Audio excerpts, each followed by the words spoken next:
존중하는 삶. 고린도후서 5장 17절 함께 같이 읽어보겠습니다. 그런즉 누구든지 그리스도 안에 있으면 새로운 피조물이라. 이전 것은 지나갔으니 보라 새 것이 되었도다.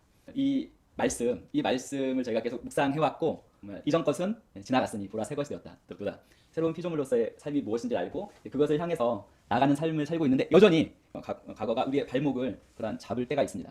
그러려니 이렇게 하는 생각을 하고 다시금 이 말씀을 묵상하면서 거기서 빠져나오곤 하는데, 제가 지난주에 말씀드렸던 그 김주환 그 교수님이 지금 하고 있는 게 저희가 하는 이 복음과 너무나 비슷한 거예요. 근데 단 제가 이걸 적극적으로 추천해드리지 않는 이유는, 이 교수님이 이제 저희가 똑같아요. 긍정에 확언하는 것도 그렇고, 우리 안에 있는 신성, 우리 안에 있는 그리스도를 인식하는 것, 그리고 지난주에 말씀드린 사랑과 존중과 긍정이 핵심에 있다는 거, 승리자, 다스리는 자, 자아 실현과 성공을 위한 핵심에 있다는 거. 그런데 이제 이 분의 이제 결론이 명상에 있어요. 명상. 근데 종교적인 명상은 아니에요. 뇌과학적인 근거에 의한 이제 명상인데, 이제 그 부분 때문에 저희는 말씀을 붙들잖아요. 말씀에서 이제 이 모든 것을 하나님의 말씀에서 붙들었고, 이 말씀을 통해서 우리가 이것을 지금 훈련하고 이것을 나아가고 있는데, 이제 그 교수님이 이제 여러 가지 이제 최신 그 뇌과학과 어떤 여러 그런 분야를 종합해서 내린 결론이 뭐냐면, 그런 결론도 이제 말씀해 주시는 것을 제가 또 이번 한 주간 이렇게 또 들었는데, 지금 세상 과학에서도, 최신 과학, 지나간 것이 아니라 최신 과학에서도 암이나 어떤 정신병이나 또는 공황장애 같은 것을 일으키는 것이 그동안은 DNA, 유전적인 요소나 아니면 환경적인 요소, 아니면 극도의 스트레스, 이것들이 암이나 정신병이나 이러한 것들을 일으킨다라고 했는데, 사실 이미 과학은 이러한 암이나 정신병이나 공황장애 이러한 것들을 일으키는 것들이 DNA도 아니고 유전적인 요소도 아니고 환경적인 요소도 아니고 스트레스도 아니라는 걸 이미 다 증명을 해놨어요. 그런데 고정관념, 우리의 고정관념에 여전히 과거의 쓴뿌리 때문에 우리 부모님은 당뇨로 다 돌아가셨어, 이것이 여전히 고정관념으로 우리 안에서 역사하면서 여전히 이미 우리가 이 말씀을 신뢰하기만 하면 새로운 피조물을 그걸 다 잊으면 되는데, 잊지 못하고 계속 끌어들이는 거예요. 근데 이게 믿는 사람들뿐만 아니라 믿지 않는 사람들도 마찬가지인 거예요. 믿지 않는 사람들에게도 최신 과학은 유전적인 요소도 아니고 환경적인 요소도 아니고 스트레스도 아니다. 지금 여러분의 되어짐이 결국 무엇입니까? 나는 내 인생의 선지자입니다. 이게 제가 고백하는 말씀 있죠. 우리 고백기도 이 말씀이에요. 결국 그런즉 누구든지 그리스도 안에 있으면 새로운 피조물이라. 이전 것은 지나갔으니 보라 새 것이 되었도다. 이 말씀이 의미하는 것은 뭐냐면, 현재 나를 정의하고 현재 내가 처한 그 모든 상황을 설명해 주는 것은 이전의 어떤 유전적인 요소이나 가정 환경이나 어떤 그동안 삶을 살면서 받은 그 스트레스가 아닌 무엇입니까? 이러한 모든 것이 아니라 내 자신의 인식과 선택이에요. 즉 나는 내 인생의 선지자로서 지금 나에게 닥친 이것은 그러한 것들로 인해서 생긴 게 아니고요, 얼마든지 내 자신의 인식과 선택으로 이것을 바꿔나갈 수 있는 거예요.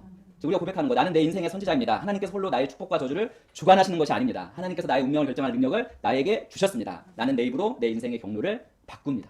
이것이 정답이라는 것을 최신 과학이 지금 증명을 해주고 있는 것에 대해서 제가 다시금 도전을 받았습니다. 우리는 말씀을 선택함으로 이 인식을 가지고 있는데, 지금 최신 과학은 믿지 않는 사람들에게도 너희들 지금 암이 있고 정신병 있고 공황장애가 있어? 그것들은 뭐죠? 과거, 유전적인 요소도 아니고 환경도 아니고 스트레스도 아니야. 거기에서 그 원인을 찾으려고 하지 말고 무엇입니까? 긍정, 사랑, 존중해서 그것을 극복할 수 있는 힘을 찾으라, 이렇게 말하고 있습니다. 우리가 이 말씀을 믿는다면, 우리는 이 말씀을 믿기 때문에 유전적인 요소나 환경적인 요소나 어떤 그 스트레스의 그런 상황을 거절하고 그것을 극복해서 더 나은 그 삶을 향해서 나갈 수 있는 자들입니다. 근데 이 모든 나갈 수 있는 이 능력의 핵심에 뭐가 있다고요? 존중. 그 모든 딱 한 단어로 하면 존중이 있습니다. 존중. 근데 저희는 이미 존중하는 삶을 라는 책을 가지고 있습니다. 오늘 설교도 들으시고 그 책에 기초한 오늘 말씀을 나눌 텐데, 또 집에서 또 그 책을 탐독하시기 바랍니다. 첫 번째, 다 함께 고백합니다. 존중하는 삶을 살면 존귀하게 됩니다. 존중하다라는 말은 특별하게 대한다는 뜻입니다. 즉 상대에 대해서 특별한 태도를 가지는 것입니다. 즉 그래서 자신이 존중하는 사람과 대화를 나누게 되면 보통 사람들과 대하는 것과 차별화된 태도를 갖습니다. 즉 특별한 태도를 가지고 그 사람을 대하게 됩니다. 그렇죠. 특별한 태도를 가지고 말하고 또 그 사람의 말도 역시 더욱더 경청하게 됩니다. 그런데 이 세상에서의 이 존중은 상황이나 조건에 따라서 변합니다. 상황과 환경에 따라서 변합니다. 위치나 어떤 가진 권세나 사회적 위치에 따라서 변합니다. 그러한 상황과 조건에 따라서 결정되어 나타납니다. 하지만 그리스도인은 예수님처럼 참된 존중의 삶을 살 수가 있습니다. 즉 그리스도인은 예수님과 같이 삶의 모든 영역에서 일관되게 그 존중의 태도를 가질 수 있고, 일관되게 존중의 태도를 갖는 것이 바로 존중하는 삶에서 말하는 존중의 삶입니다. 그래서 존중의 삶은 두 가지 의미로 해석되는데요. 첫 번째는 존중하는 삶입니다. 즉 그리스도인으로서 하나님의 말씀을 따라서 다른 사람을 존중하면서 살아가는 삶을 말하고요. 두 번째는 존귀한 삶, 즉 존중하는 삶을 산 결과로, 하나님의 말씀에 따라서 존중하는 삶을 산 결과로 하나님께서 높여주시는 영예로운 삶. 영예롭다는 말은 존귀하다는 뜻입니다. 즉 존귀한 삶을 말합니다. 그래서 여기서 우리가 알 수 있는 것은, 우리가 존중하는 삶을 살면 하나님께서 우리를 어떻게 해주십니까? 존귀하게, 즉 높여주신다는 것입니다. 그런데 존중한다는 것은 가장 먼저는 누구를 존중해야 되죠? 나 자신을 존중할 수 있어야 돼요. 나 자신. 즉 우리는 하나님께서 바라보시는 눈으로 우리 자신을 바라볼 수 있는 능력이 있습니다. 바라볼 수 있어야만 합니다. 나 자신을 존중할 수 있어야지만 다른 사람을 존중할 수 있습니다. 참된 존중입니다. 그래서 나 자신을 존중하고 다른 사람을 존중하는 그런 삶이 되어지면 그때 누가 우리를 존중하십니까? 하나님께서도 우리를 존중하시고 뿐만 아니라 우리를 존귀하게 하십니다. 존중의 삶을 사는 그리스도인은 하나님의 말씀을 최우선순위로 삼아서 그 말씀을 따르며 그 말씀을 따라서 사는 그 삶이 되면 하나님으로부터 높임을 받게 되는 것입니다. 그래서 존중의 삶은 정직하고 신실하게 하나님의 말씀의 진리를 추구하고 한결같은 마음으로 성실하게 바른 길을 걸어가는 바로 예수님을 닮은 그리스도인의 삶입니다. 그리고 이러한 존중의 삶이 실제가 되려면 지금 우리가 하고 있는 이 새로운 피조물의 계시의 바탕이 기초가 먼저 세워져야 합니다. 그 이유는 그리스도 안에서 우리의 정체성이죠. 그리고 우리가 가진 것, 우리가 할 수 있는지에 대한 말씀을 우리가 충분히 인식하고 이것을 우리 안에서 풀어내야지만 존중의 삶에 대한 메시지를 우리가 온전히 이해하고 풀어낼 수 있기 때문입니다. 방금 전에 말씀드렸지만 내 자신을 존중할 수 있어야 다른 사람을 존중할 수 있습니다. 즉 우리가 우리 자신을 존중할 수 있으려면 그리스도 안에서 라는 이 말이 반드시 들어가야 합니다. 하나님을 떠나서 인간의 존재의 가치가 없는 거 잘 아시죠? 세상의 모든 철학자들 이 하나님을 떠나서 인간 존재의 이유를 설명하려는 모든 시도가 실패했고 결국 남은 것은 물질 만능주의죠. 물질이 모든 것이다. 하지만 우리는 영입니다. 즉 그래서 우리 자신을 존중할 수 있으려면 우리가 누구인지를 정확히 알아야 합니다. 정확히는 우리가 그리스도 안에서 누구인지를 명확히 알아야 합니다. 하나님께서는 우리가 할 수 없는 일을 하라고 요구하시지 않습니다. 하나님께서 우리가 존중의 삶을 살기를 원하신다면 하나님께서는 이미 존중의 삶을 살 수 있는 충분한 그 능력과 그 본성을 우리에게 거듭날 때 이미 주셨습니다. 문제는 우리가 이 사실을 얼마나 잘 알고 있느냐 하는 것입니다. 우리에게 이러한 능력과 본성이 있다는 것을 모른 채 어떻게든 해보려고 고군분투하며 애쓰는 것과 이미 다 가졌다는 것을 알고 그것을 인사이드 아웃으로 풀어내는 것에는 큰 차이가 있습니다. 그래서 먼저 새로운 피조물의 계시로 기초를 단단히 다지고 그 위에 존중의 삶에 대한 메시지를 세우면 우리는 정말 승리하고 다스리는 하나님의 자녀로의 삶을 이 땅에서 살 수 있습니다. 우리가 하나님 나라의 원리를 따라 기능하며 풍성한 축복과 역사가 막힘없이 나타나는 그 삶을 살기 원한다면 우리는 존중의 삶을 살아야만 합니다. 존중의 삶에 대해서 정확히 알고 그것을 삶 가운데 적용하는 것입니다. 그래서 존중의 삶을 산다는 것, 바로 우리 근원인 심령의 바탕을 다루는 일이면서 동시에 심령을 행동의 영역으로, 즉 인사이드 아웃으로 이 실제 가운데 나타내는 일입니다. 그렇게 될 때 우리 안에 심령의 바탕에 있는 그 존중하는 심령과 생명이 실제적으로 나타나고 사람들에게 표현될 때 어떻게 됩니까? 세상 사람들이 우리의 특별함을 발견하고 매력을 느끼게 된다고 말하고 있습니다. 왜냐하면 이 존중의 삶은 아주 매력적인 삶이기 때문입니다. 자, 이처럼 매력적인 존중의 삶은 함께 읽어보겠습니다. 이 존중의 삶은 새로운 피조물의 자연스러운 생활 방식입니다. 원래 이 존중의 삶은 우리가 새로운 피조물이라면 자연스러운 우리 삶의 생활 방식입니다. 거듭나지 않은 사람들은 죄의 본성을 가지고 있기 때문에 죄를 지을 수밖에 없습니다. 대부분 사람들을 존중하지 않는 데에서 오는 죄들입니다. 많은 범죄들이 상대방을 존중하지 않음으로 옵니다. 그래서 그렇기 때문에 세상에서는 각종 이 법률을 통해서 그러한 사람들의 존중하지 않는 행동을 제한합니다. 하지만 새로운 피조물은 더 이상 죄의 본성으로 기능하는 사람들이 아닙니다. 우리는 존중하지 못함으로 범죄하는 사람들과 같지 않습니다. 왜냐하면 우리가 거듭났을 때 우리는 스스로 옳은 일을 행할 수 있는 능력이죠. 의의 본성을 가지고 거듭났기 때문입니다. 우리가 이 의의 본성을 인식한다면 더욱더 존중하는 삶이 바로 새로운 피조물의 자연스러운 생활 방식이라는 것을 알고 그것을 나타낼 수 있습니다. 그런데 이 책에서는 많은 그리스도인들이 하나님의 말씀을 알고 있음에도 불구하고 세상 사람들처럼 세상에 어기고 안 걸리면서 빠져나갈 수 있는 걸 찾는 것처럼 이 하나님의 말씀에 대해서도 말씀에 대해서 어떻게 보면 어기고 안 걸리면서 빠져나갈까 하는 태도를 갖는 것입니다. 근데 그러한 태도는 새로운 피조물의 태도도 아니고 존중하는 삶을 사는 태도도 아닙니다.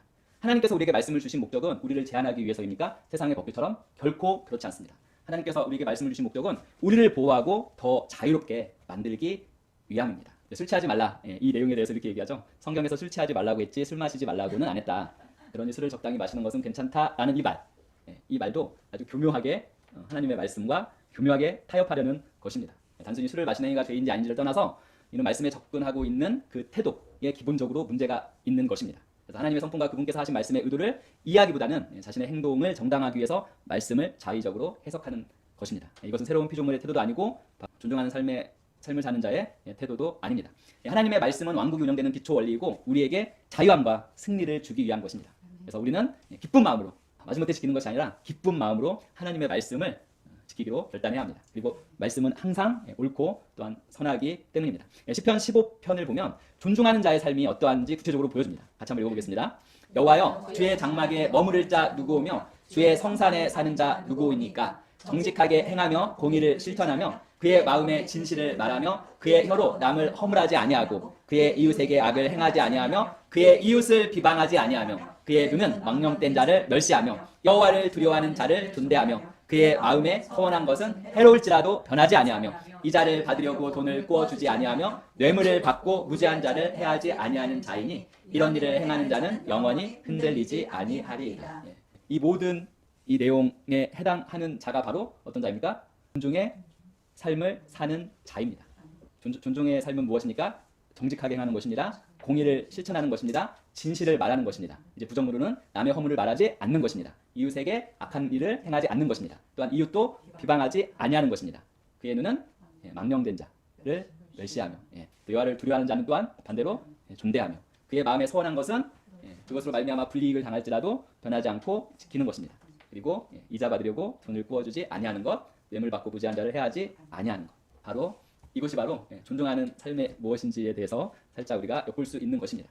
즉 의인으로 거듭난 우리는 주님과 함께 거하면서 주님이 주신 축복을 받을 수 있는데 바로 그 축복을 받는 핵심 원리 중에 하나가 바로 존중의 삶을 사는 것입니다. 그런데 우리는 의의 본성을 가졌기 때문에 우리가 이것을 의에 대한 의식을 성숙시키고 성장시키면 우리 모두는 당연히 마땅히 이러한 존중의 삶을 살 수 있습니다. 세 번째 같이 읽습니다. 존중할 줄 모르는 자는 어리석은 자입니다. 잠언 26장 1절 같이 읽습니다. 미련한 자에게는 명예가 적당하지 아니하니 마치 여름에 눈 오는 것과 추수 때에 비 오는 것 같으니라. 자, 여기서 영예가 무엇입니까? 영예가 바로 존중입니다. 존귀하게 여김을 받는 것이 영예입니다. 즉 미련한 자, 어리석은 자는 하나님께서 높여주시는 존귀한 자의 삶을 살 수 없다고 말씀합니다. 세상 사람들은 보통 지식이나 어떤 아이디어가 많고 두뇌가 명석하면 지혜롭다고 말하고 그렇지 않으면 어리석다라고 합니다. 하지만 성경에서는 뭐라고 말씀합니까? 성경에서는 어리석다, 지혜롭다의 기준이 세상과는 다릅니다. 성경에서의 어리석은 것은 뭐냐면 하나님의 말씀대로 살지 않고 자신의 지혜로 사는 사람을 어리석다라고 말합니다. 성경적으로 지혜롭다는 것은 무엇입니까? 바로 자신의 지혜로 살지 않고 하나님의 말씀대로 사는 것입니다. 그래서 세상 사람들은 이러한 기준으로 봤을 때 미련하고 어리석은 자신의 방법이 옳은 길이고 하나님의 말씀을 따라서 고지식하게 올바른 길을 따르면 손해를 본다고 생각합니다. 하지만 실제적으로는 그 반대입니다. 그러한 생각을 가진 사람은 결코 존중의 삶을 살 수 없습니다. 그러한 사람이 바로 여기에 이 말씀이 말하는 미련한 자에 속하고 이 미련한 자는 바로 하나님께서 주시는 종교가 어울리지 않는다는 것입니다. 자, 미련한 사람은 누구입니까? 하나님의 말씀이 아닌 자신의 지혜로 사는 사람입니다. 반대로 지혜로운 자는 누구입니까? 자신의 지혜가 아닌 하나님의 말씀으로 사는 자입니다. 그리고 존중할 줄 모르는 자는 바로 어리석은 자, 이 미련한 자, 자신의 지혜로 사는 자는 존중할 줄 모르는 자라고 말씀은 말하고 있습니다. 네 번째 같이 읽습니다. 존중의 삶을 살려면 자신을 판단하고 훈련해야 합니다. 그리스도 안에서 거듭나서 우리는 새로운 피조물이 되었습니다. 자, 근데 새로운 피조물이 되었다고 해서 결코 저절로 존중의 삶을 살게 되어 있지는 않습니다. 우리의 영은 의인의 본성을 가지고 완전히 새롭게 태어났지만 이 혼적인 영역에서는 죄인으로 살아갈 때의 옛 습관과 경험이 여전히 남아있죠. 그래서 우리가 하나님 말씀으로 우리의 마음이 새로워지기 전까지는 하나님 말씀과 일치하지 않는 그런 잘못된 반응이나 태도가 언제든지 나올 수 있습니다. 그래서 우리는 예전의 습관대로 육신에 속한 자처럼 선택하고 반응하고 선택할지 아니면 하나님의 말씀을 붙들고 영적으로 성숙한 자의 삶을 살지를 매 순간순간 이것은 우리가 선택해야 하는 것입니다. 육신의 습관대로 살지 말씀을 붙들고 새로운 피조물로서의 삶을 살지는 매 순간순간 우리가 우리를 살피고 선택해야 하는 것입니다. 고린도서 11장 30절 읽어보겠습니다. 우리가 우리를 살폈으면 판단을 받지 아니하려니와. 살피다 뜻은 바로 저 판단입니다. 우리가 우리 자신을 판단했으면 판단을 받지 아니하려니와. 우리는 우리 스스로를 살피고 판단해야 합니다. 그 기준은 무엇입니까? 판단하는 기준은 하나님의 말씀입니다. 그래서 하나님의 말씀에 비추어 우리 자신을 판단하고 교정해 나가면 우리는 공공연하게 밖에서 판단받을 일이 없어집니다. 그리고 존중의 삶을 사는 것도 역시 동일합니다. 우리 스스로를 살피고 판단하는 것입니다. 그런데 이 스스로를 살피고 판단하는 것은 역시 지속적인 훈련과 의지적인 선택이 필요한 것입니다. 자신을 살피고 판단하는 것이 우리의 삶에 어떠한 지속적으로 이루어지는 하나의 훈련이 되도록 우리는 해야 하는 것입니다. 그것이 바로 존중의 삶을 살기 위해서 우리가 해야 되는 것들 중에 또 한 가지입니다. 그리고 다섯 번째 같이 읽습니다. 존중하지 않는 삶은 하나님의 축복을 가로막습니다. 존중의 삶은 어떻게 보면 하나님 나라에서 온전하게 기능하기 위한 핵심적인 원리입니다. 그래서 이 존중하는 삶이 잘 되어 있는 사람에게는 하나님께서 주신 이미 우리가 거듭날 때 주신 모든 축복과 그 권세가 막힘없이 이렇게 풀어지면서 살 수 있는 그러한 조건이 되는 것입니다. 하지만 이 존중의 삶이 되지 않는 사람에게는 또한 하나님께서 이미 우리에게 주신 축복과 권세가 막힘없이 풀어내어지는 그러한 축복의 자리에 들어가기가 어렵습니다. 베드로전서 3장 7절 같이 읽어보겠습니다. 남편들아 이와 같이 지식을 따라 너희 아내와 동거하고 그를 더 연약한 그릇이요 또 생명의 은혜를 함께 이어받을 자로 알아 귀히 여기라. 이는 너희 기도가 막히지 아니하게 하려 함이라. 자, 존중의 삶, 바로 상대방을 존중하는 삶은 무엇입니까? 상대방을 귀히 여기는 삶입니다. 남편과 아내의 관계에서도 마찬가지입니다. 말씀은 남편과 아내의 관계에서 어떻게 존중의 삶을 살아야 하는지를 말씀하면서 그렇게 존중의 삶을 살아야지만 귀히 여기는 삶을 살아야지만 기도가 막히지 아니할 것이라고 말합니다. 즉, 이 존중의 삶을 살지 않는 사람에게는 기도가 막힐 수 있다는 것입니다. 근데 이것을 또 말씀 그대로 우리가 존중하는 삶을 살지 않으면 하나님께서 기도 응답을 안 해주시네? 그런 뜻은 아닙니다. 하나님은 언제나 하나님은 좋으신 하나님이십니다. 언제나 우리에게 축복을 주기를 원하시고 우리의 기도에 응답하기 원하십니다. 이것은 원리적인 측면에서 그렇다는 것입니다. 원리적인 측면. 즉 존중하지 않는 삶을 살면서 축복을 받기 원하는 것은 이렇게 표현하죠. 마치 중력의 법칙을 거슬러서 물을 아래에서 위로 흘려보내는 것과 같은 것입니다. 말이 안 되죠. 원리적으로 존중하지 않는 삶을 사는 사람은 이미 하나님의 축복에서 스스로 하나님께서 축복을 주시는 그 자리에서 스스로 벗어나 있는 상태인 것입니다. 그래서 존중하지 않는 삶은 원리적으로 하나님의 축복을 가로막는 것입니다. 자, 여섯 번째 같이 읽겠습니다. 참된 동기는 하나님으로부터 옵니다. 존중이 중요하다는 걸 알지만 우리 하나님을 믿지 않는 사람들이 이 존중이 무엇인지에 대해서 찾는 것은 쉽지 않은 것 같아요. 우리는 하나님을 알기 때문에 존중도 정확히 이해할 수 있습니다. 왜냐하면 이 참된 종기, 참된 존중은 바로 하나님으로부터 오는 것이기 때문입니다. 하나님은 우리가 존중이나 이 종기를 얻기 위해서 무작정 막 고군분투하면서 막 일하는 것을 원하시지는 않습니다. 하나님은 인격적인 분이시자 좋으신 하나님이십니다. 하나님은 우리가 어떤 일을 할 때 하나님께서 시키시는 그 일을 기쁨으로 하나 더 하면 감사함으로 감당하기를 바라십니다. 원하십니다. 그리고 또 그렇게 할 수 있도록 우리를 세워주십니다. 마치 포도나무 가지가 포도나무에 붙어있기만 하면 저절로 열매를 맺는 것 같이 우리가 주님께 붙어서 주님으로부터 오는 모든 말씀과 그 성령의 능력을 먹고 든든하게 성장하여 열매를 맺고 그리고 존귀함을 얻는 것과 같습니다. 우리의 참된 존귀는 오직 하나님으로부터 온다는 것을 또한 우리가 깨닫기를 원하십니다. 요한복음 5장 41-44절 같이 읽어보겠습니다. 나는 사람에게서 영광을 취하지 아니하노라. 다만 하나님을 사랑하는 것이 너희 속에 없음을 알아노라. 나는 내 아버지의 이름으로 왔으며 너희가 영접하지 아니하나 만일 다른 사람이 자기 이름으로 오면 영접하리라. 너희가 서로 영광을 취하고 유일하신 하나님께로부터 오는 영광은 구하지 아니하니 어찌 나를 믿을 수 있느냐. 바리새인들을 유대인들에게 이야기하는 말씀입니다. 서로의 영광을 취하면서 유일하신 하나님께로부터 오는 영광은 구하지 아니하니 어찌 나를 믿을 수 있겠느냐. 하나님께서 온 영광을 구하지도 않고 그것을 알아보지도 못하는 유대인들의 그 문제를 예수님께서 지적하고 계시는 구절입니다. 우리는 예수님을 따르는 자들이고 예수님의 형상을 닮아서 새롭게 태어난 새로운 피조물입니다. 그런 우리가 궁극적으로 추구해야 할 것은 무엇입니까? 이 세상의 외형적인 높임이나 그러한 성공이 아닙니다.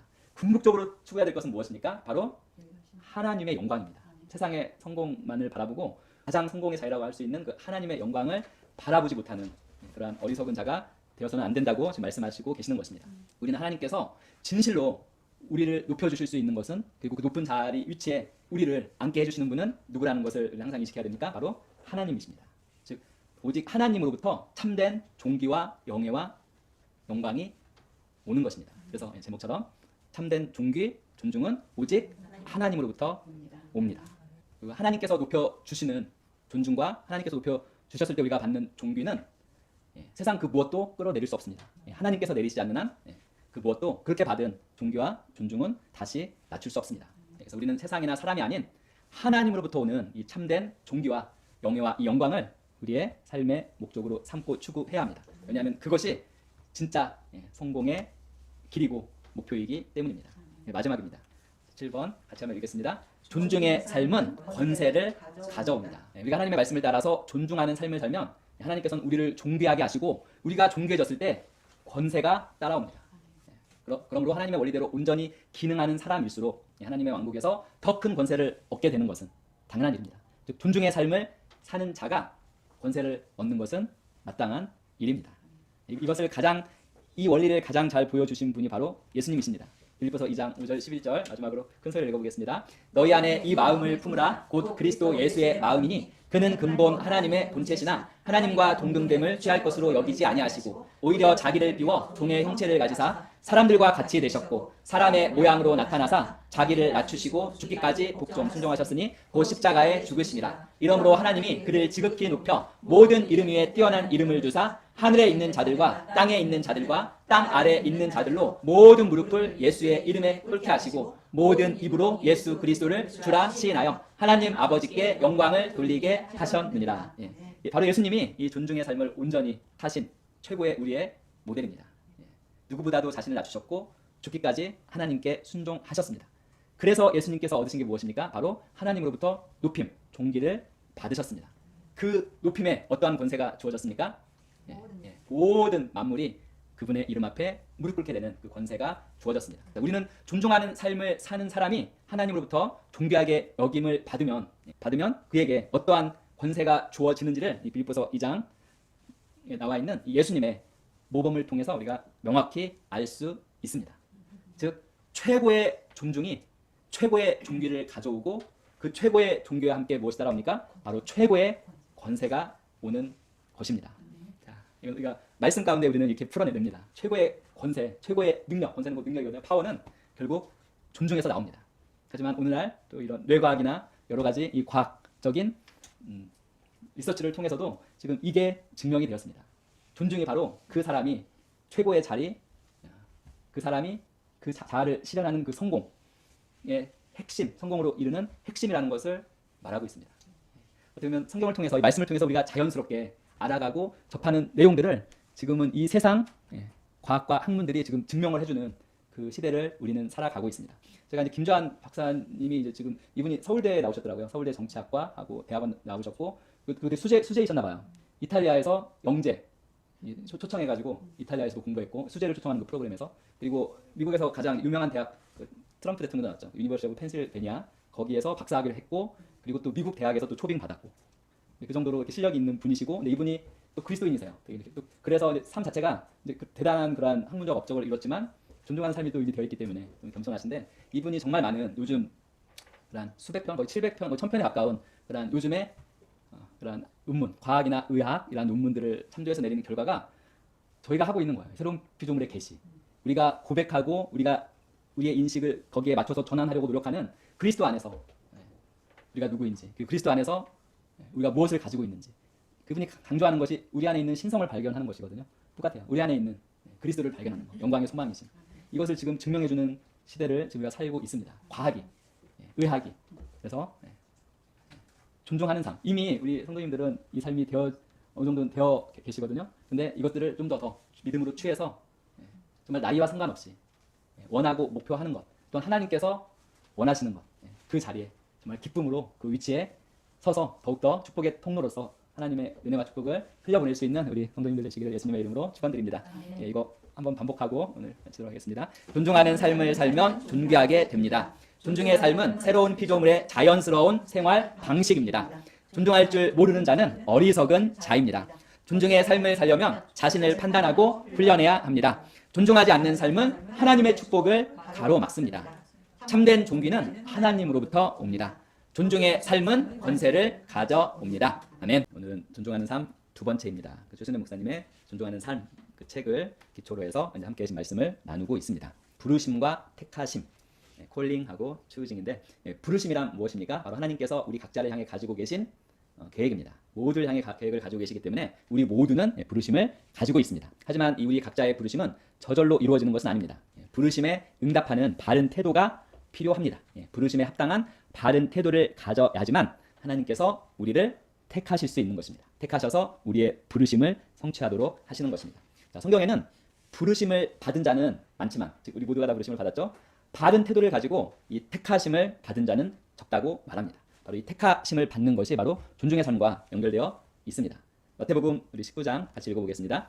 그때 베드로가 대답하여 말씀드리기를 보소서 우리는 모든 것을 버려두고 주님을 따랐나이다. 그러므로 우리가 무엇을 갖게 되겠나이까? 라고 하니 예수께서 그들에게 말씀하시기를 누구든지 내 이름을 위하여 집이나 형제나 자매나 아버지나 어머니나 아내나 자식이나 토지를 버린 사람은 100배로 받을 것이요 또 영생을 상속받으리라. 그러나 먼저 된 자들로 나중되고 나중된 자들로 먼저 될 자들이 많으리라. 먼저 된 자, 나중되고 나중된 자, 먼저 된 거에 대한 이 말씀에 대한 우리 자신이 우리 각자 가지고 있는 고정관념이 있는데요. 자, 그 고정관념을 벗어버리고요. 자, 먼저 되었다가 나중이 되는 자들과 나중 되었다가 먼저 된 자들이 있는데 이 두 부류의 사람들을 가르고 구분하는 것이 있습니다. 그게 무엇일까요? 그게 바로 태도입니다. 태도. 신앙생활 늦게 했는데 더 성숙해지고 신앙생활 일찍부터 했는데 아직도 덜 성숙하지 못한다는 이런 의미의 고정관념이 우리 안에 있거든요. 그건 버려버리고요. 여기서 지금 이 말씀을 딱 보면 우리 안에 가장 먼저 생각해야 될 것이 바로 무엇입니까? 태도입니다. 태도. 먼저 되었다가 나중이 되는 자들과 나중 되었다가 먼저 된 자들을 가르고 구분하는 한 가지는 바로 태도입니다. 태도. 예수님께서는 지금 이 태도에 대해서 말씀하시는 것입니다. 우리가 마태복음 20장을 읽으면 그걸 우리가 이해할 수 있습니다. 또 같이 읽습니다. 천국은 마치 자기 포도원을 위하여 일꾼을 구하러 아침 일찍 나간 집주인과 같으니 그 주인이 일꾼들과 하루 품삯을 한 데나리온으로 정하고 그들을 자기 포도원으로 들여보냈더라. 그가 제3시경에 나가서 일하지 않고 장터에서 서성대는 다른 사람들을 보고 그들에게 말하기를 너희도 포도원으로 가라. 그러면 내가 적절한 대가를 주리라고 하니 그들이 가더라. 3시경이면 성경에서는 우리 아침 6시가 성경은 0시가 시작됩니다. 이 아침 6시가 0시예요. 3시면 몇 시죠? 아침 9시입니다. 3시는 아침 9시예요. 즉 아침 9시에 일거리를 구해 서성이는 자들을 구해서 이 포도원 주인이 일을 하도록 들여보냈습니다. 그런데 주인이 또 서성이는 자들에게 또 가죠. 읽어보겠습니다. 주인이 다시 제6시와 제9시에도 나가서 그와 같이 하였고 또 제11시경에도 나가서 일하지 않고 서성대는 다른 사람들을 만나서 그들에게도 말하기를 어찌하여 너희는 여기서 온종일 서성대고 있느냐 고하니 그들이 말하기를 아무도 우리를 고용해 주지 않기 때문이다 라고 하더라. 주인이 그들에게 말하기를 너희도 포도원으로 가라. 그러면 적절한 대가를 받으리라고 하더라. 자, 6시면은 정오 12시입니다. 9시면 오후 3시고요. 자, 언제 갔냐면 11시경에도 나갔습니다. 11시경이면 오후 5시입니다. 자, 오후 5시. 즉 4번을 간 거예요. 아침 9시에 한 번 갔고 점심 때 한 번 갔고 오후 3시에 한 번 갔고 오후 5시. 이걸 제가 쭉 읽어보면 포도원 일은 오후 6시에 끝나는 것으로 우리가 유추해서 알 수 있습니다. 그러면 9시에 아침 9시에 온 사람은 9시간 노동한 거고요. 정오 12시에 온 사람은 6시간 노동한 거고 오후 3시에 온 사람은 3시간 노동한 거고 오후 5시에 온 사람은 딱 1시간 노동했습니다. 자, 요즘 시급으로 따지면 시급 한 1만 원 정도 되니까 어떻게 돈을 받아야 돼요? 9만 원, 6만 원, 3만 원, 1만 원 이렇게 받아야 되는데 계속 읽겠습니다. 저녁이 되자 포도원 주인이 자기 관리인에게 말하기를 일꾼들을 불러서 나중에 온 사람부터 시작하여 처음에 온 사람까지 품삯을 주라고 하더라. 제11시경에 고용된 자들이 와서 각자 한 데나리온을 받은지라. 처음에 온 자들은 더 받을 줄로 생각했다가 그들도 각자 한 데나리온만 받으니 품삯을 받고 나서 그들이 그 집주인에게 불평하여 말하기를 마지막에 온 이 사람들은 1시간만 일하였는데 당신은 종일 곁에서 짐을 진 우리와 그들을 동등하게 대우하였나이다 라고 하니 자, 똑같이 얼마 줬냐면 똑같이 9만 원을 줬어요. 그것도 처음 온 사람부터 주면 받고 가버리면 모를 텐데 맨 마지막에 온 사람들 먼저 주니까 1시간 일하고 9만 원 받은 사람을 보고 3시간 일하고 돈 받는 사람들이 열받았고 3시간 일하고 같은 걸 받는 걸 보고 그래도 자기네들은 좀 더 받겠지 하고 6시간 일한 정오 12시에 온 사람이 열받았고 정오 12시에 온 사람들이 똑같이 또 9만 원을 받는 모습을 보고 하지만 우리는 최소한 9시간을 일했으니까 이들보다는 더 받겠지 한 9시에 온 모든 사람들이 열받았습니다. 자, 열받은 결과 주인이 그중 하나에게 대답하여 말하기를 친구여 내가 너에게 부당하게 한 것이 없노라. 내가 나와 한 데나리온으로 정하지 아니하였느냐. 내 몫을 받아서 가라. 나는 마지막에 온 이자들에게도 너에게 주었던 대로 주리라. 내 것을 가지고 내 뜻대로 하는 것이 잘못이냐. 나의 선함이 내 눈에는 악하게 보이느냐고 하였느니라. 우리가 그러므로 나중된 자들이 먼저 되고 먼저 된 자들이 나중되리라. 이는 부름을 받은 사람들은 많으나 택함을 받은 사람들은 적기 때문이라고 하시더라. 우리가 지금 도덕적인 사고방식을 가지고 있고 이론적이고 경험적이고 과학적인 사고방식을 가지고 있기 때문에 이거 되게 불합리하다는 것을 읽으면서도 알 수 있습니다. 근데 초점은 이 불합리함에 처음 1시간 일하고 돈 받은 사람을 제외하고 모두가 지금 열받은 상황이에요. 모두가 열받아서 주인을 원망하는 상황. 하지만 이 이야기를 통해서 예수님께서 우리가 보기를 원하는 것은 태도입니다. 예수님께서 이 비유를 통하여서 하나님 왕국에서 새로운 피조물로서 우리가 가져야 할 바른 태도에 대해서 말씀하시는 것입니다. 일꾼들이 각자 다른 시간에 와서 일하다가 일을 마치고 품삯을 받았는데 모두 같은 품삯을 받아서 먼저 와서 일한 사람들이 힘들게 일한 사람들이 포도원 주인을 원망합니다. 근데 그 원망하는 이유가 나와 있죠. 그 이유가 뭡니까? 늦게 온 사람들보다 자신들이 더 많은 돈을 받을 거라는 기대 때문에 원망하게 되었다는 것입니다. 이에 주인은 뭐라고 얘기합니까? 나는 너와 약속한 대로 삭스를 주었다. 난 잘못한 것이 없다. 라고 말합니다. 근데 우리가 정말 바른 태도를 갖지 못하면 이 상황에서 우리 스스로의 함정에 빠져서 실족하기가 정말 쉽습니다. 여기에서 원망하는 사람들이 바른 태도를 갖지 못하는 이유는 자신들이 가진 잘못된 믿음 때문입니다. 사람들마다 어떠한 사건에 대한 자신만이 가지고 있는 이야기, 즉 믿음이 있습니다. 자, 제가 이야기를 하나 해드릴게요. 어떤 사람이 나룻배를 타고 가는데 뒤에서 다른 나룻배가 이 나룻배를 들이받은 거예요. 이 사람이 순간 화가 나가지고 열받아서 확 돌아섰는데 그 나룻배는 사람이 아무도 타고 있지 않은 빈 나룻배였습니다. 자, 사건은 충돌한 사건이었어요. 이 사람이 화를 냈어요. 화를 낸 이유는 자기만의 믿음, 자기만의 이야기를 가지고 있기 때문입니다. 어떠한 믿음, 어떠한 이야기냐? 누가 나를 무시해서 나를 지금 들이받았다는 이 이야기, 이 믿음을 가지고 있었는데 딱 돌아보니까 빈 나룻배였어요. 그래서 화가 났는데 대상이 없으니까 자기 이야기가 잘못된, 자기 믿음이 잘못된 걸 깨닫고 나서는 화가 사라져 버렸어요. 사건은 어떤 사건입니까? 1시간 일한 사람들이 9만 원을 받은 사건이 이 사건입니다. 이때 먼저 온 사람들의 믿음, 그들의 이야기는 무엇입니까? 1시간 일한 사람이 9만 원 받았으니까 3시간, 6시간, 9시간 일한 우리는 더욱더 많이 받겠지. 근데 이 생각, 이 믿음에는 하나의 오류가 있습니다. 뭡니까? 포도원 주인과의 약속을 전혀 완전 제쳐둔 것입니다.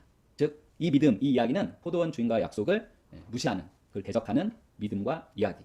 결과적으로 어떻게 됩니까? 이러한 잘못된 믿음, 잘못된 자신만의 그 이야기를 가지고 있으니까, 그런 가정을 가지고 있으니까 결국 남는 것은 원망과 불평.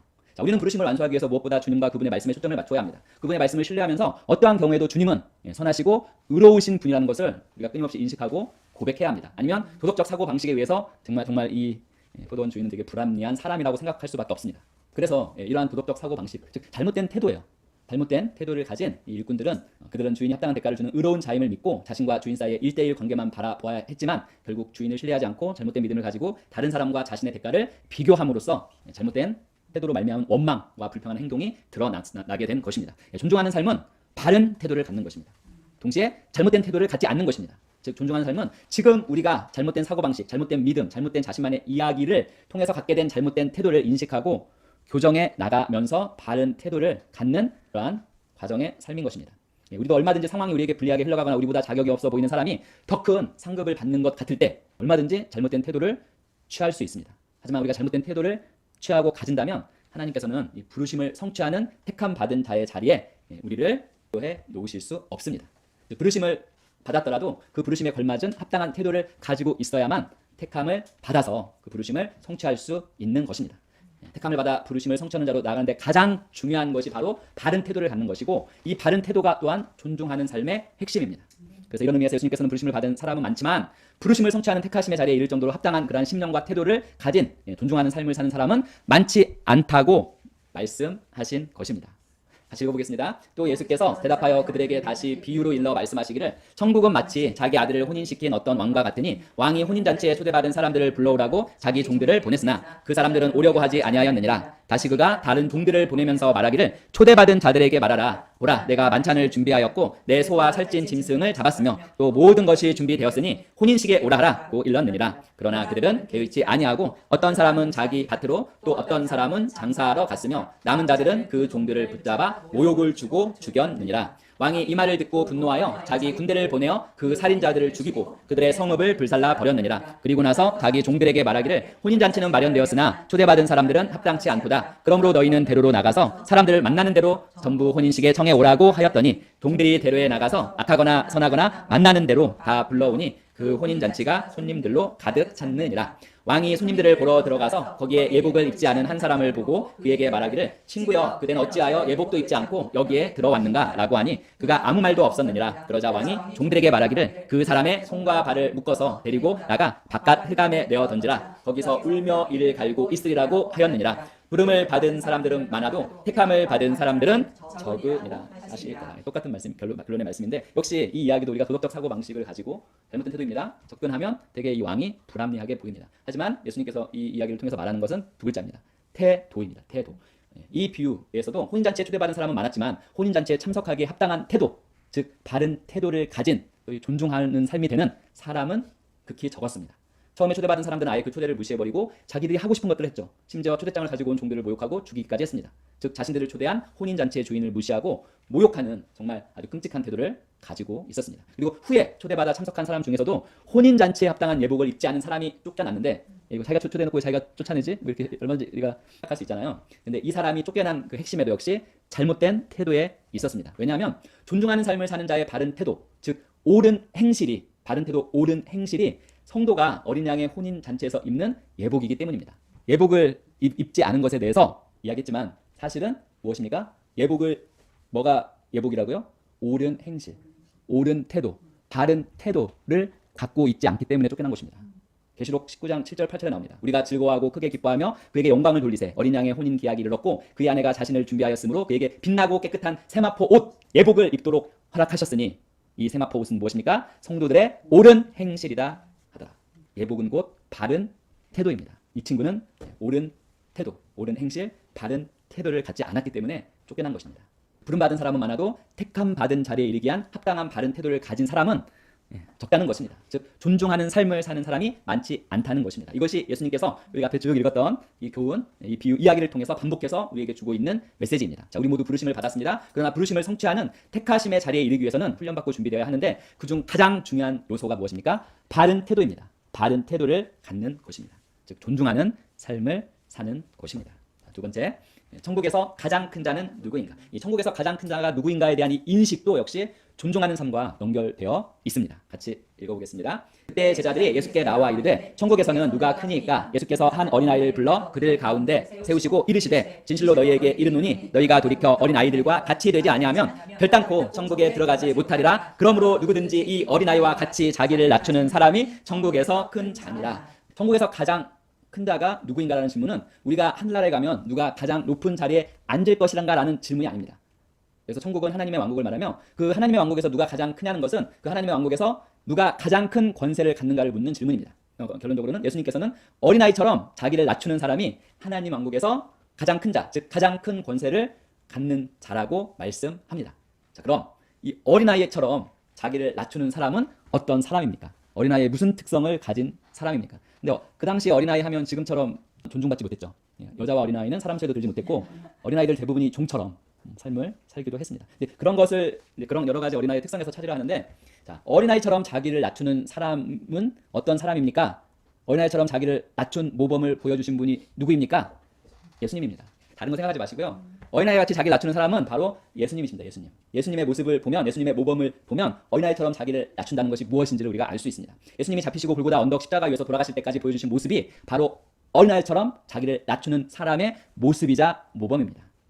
당시 어린아이는 정말 사람 수를 셀 때 제외되었고 사회적인 약자 중에서 정말 최약자였습니다. 근데 이 어린아이처럼 낮추는 사람의 모습은 바로 예수님의 모습입니다. 엄청난 모욕과 고통에도 저항하지 않고 묵묵히 죽음의 길로 가신 예수님의 모습이 바로 어린아이와 같은 모습이자 어린아이처럼 자기를 낮추는 사람 또는 섬기는 종의 모습입니다.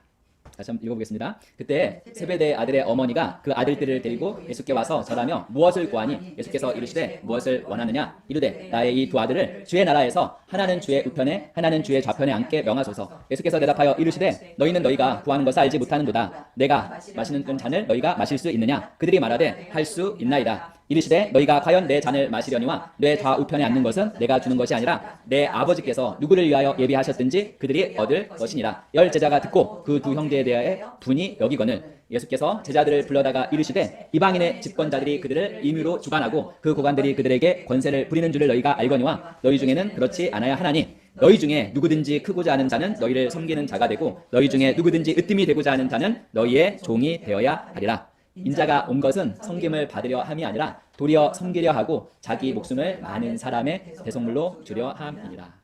야고보와 요한의 어머니가 예수님께 구한 것은 모든 제자들의 관심사였습니다. 좌우편의 그 자리는 이 예수님께서는 크고자 하는 자는 섬기는 자가 되고 으뜸이 되고자 하는 자는 종이 되어야 한다고 말씀하셨습니다.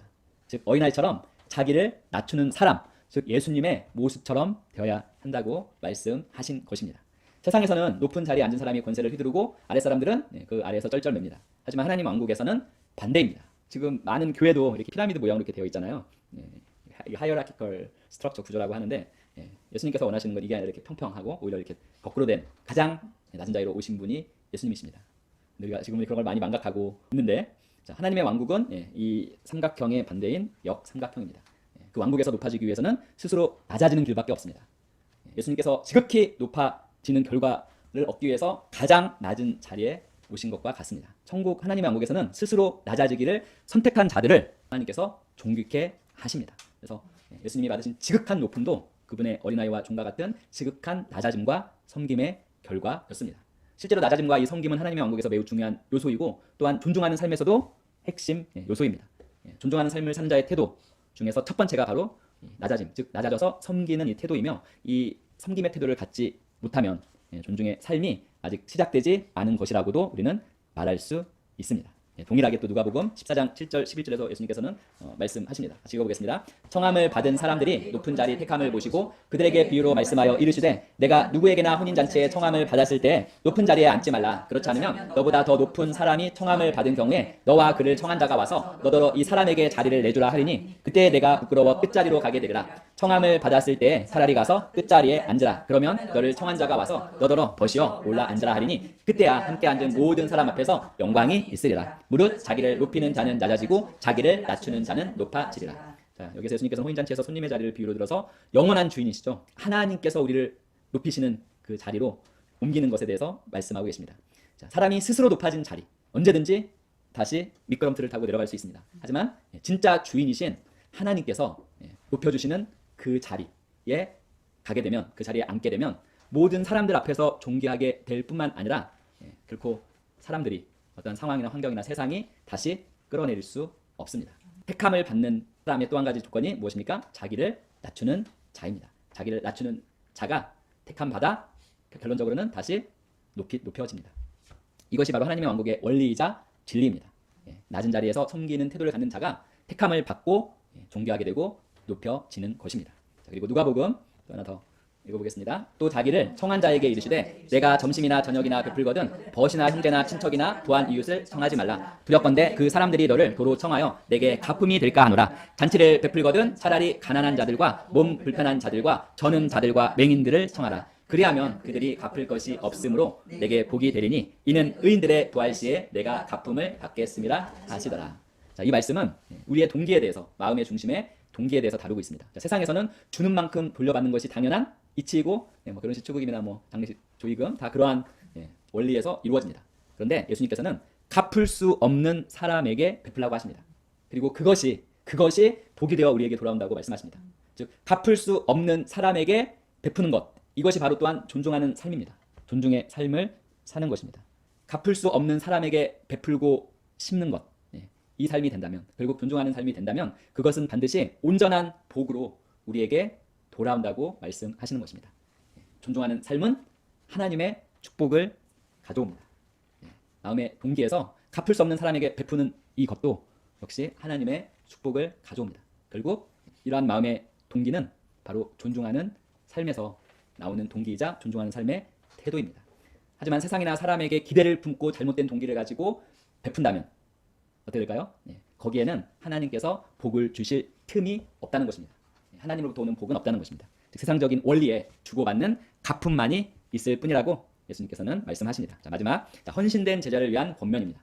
누가복음 14장 이 후반부에는 제자 삼는 제자죠. 교회 세우는 교회로 부름받은 사람들이 꼭 인식하고 유념해야 할 말씀이 있고, 이것들은 존중하는 삶을 사는 자의 그 중심의 태도와 관련이 있음을 우리는 알 수 있습니다. 같이 읽어보겠습니다. 수많은 무리가 함께 갈새 예수께서 돌이키사 이르시되 무릇 내게 오는 자가 자기 부모와 처자와 형제와 자매와 더욱이 자기 목숨까지 미워하지 아니하면 능히 내 제자가 되지 못하고 누구든지 자기 십자가를 지고 나를 따르지 않는 자도 능히 내 제자가 되지 못하리라. 너희 중에 누가 망대를 세우고자 할진대 자기의 가진 것이 중공하기까지에 족할는지 먼저 앉아 그 비용을 계산하지 아니하겠느냐. 그렇게 아니하여 그 기초만 쌓고 능히 이루지 못하면 보는 자가 다 비웃어 이르되 이 사람이 공사를 시작하고 능히 이루지 못하였다 하리라. 또 어떤 임금이 다른 임금과 싸우러 갈 때에 먼저 앉아 1만 명으로서 저 2만 명을 거느리고 오는 자를 대적할 수 있을까 헤아리지 아니하겠느냐. 만일 못할 터이면 그가 아직 멀리 있을 때에 사신을 보내어 화친을 청할지니라. 이와 같이 너희 중에 누구든지 자기의 모든 소유를 버리지 아니하면 능히 내 제자가 되지 못하리라. 소금이 좋은 것이나 소금도 만일 그 맛을 잃으면 무엇으로 짜게 하리요. 땅에도 거름에도 쓸데없어 내 버리느니라. 들을 귀가 있는 자는 들을지어다 하시니라.